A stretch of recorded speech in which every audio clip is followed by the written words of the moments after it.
The year was 1957, and in a crumbling two-room cabin outside Waco, Texas, 19-year-old Elias Crowe knelt by a warped pine table that doubled as his altar. Dust motes danced in the kerosene lamp's glow, each speck looking like a tiny star caught indoors. His fingers, calloused from hauling scrap iron for pennies, traced the jagged edge of an old brass compass, his father's last gift before the war took him.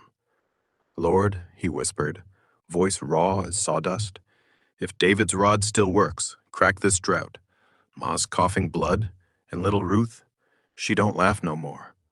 Outside, the cotton field lay brittle and gray, stalks whispering accusations. Elias wasn't Branch Davidian, not yet. Just a boy who'd read too much of Victor Houteff, found comfort in the prophet's warnings of coming fire and promised restoration. Houteff's old pamphlets, brittle as autumn leaves, sat stacked like ammunition under his bed. He'd scrawl notes in the margins.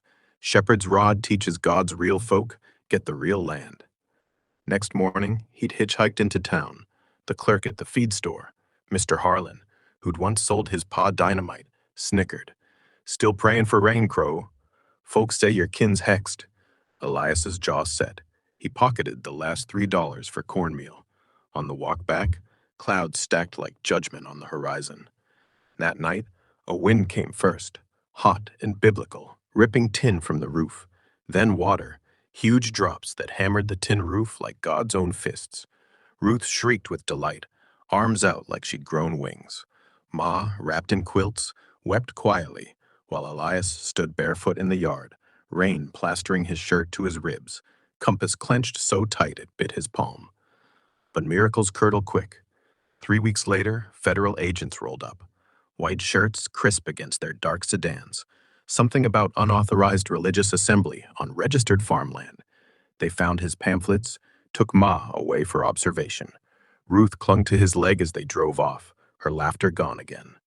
Elias buried the compass under the porch that evening, whispering, "Till Babylon falls." He slipped into the woods where other Davidians hid. People like him, threadbare believers counting verses instead of dollars. Their leader, a scarred woman named Miriam, pressed a new pamphlet into his hand. "The rod don't bend, boy. It breaks what's rotten." He never went back to cotton. Instead, he planted ideas in hungry souls, that struggle wasn't cursed, but proof they were chosen.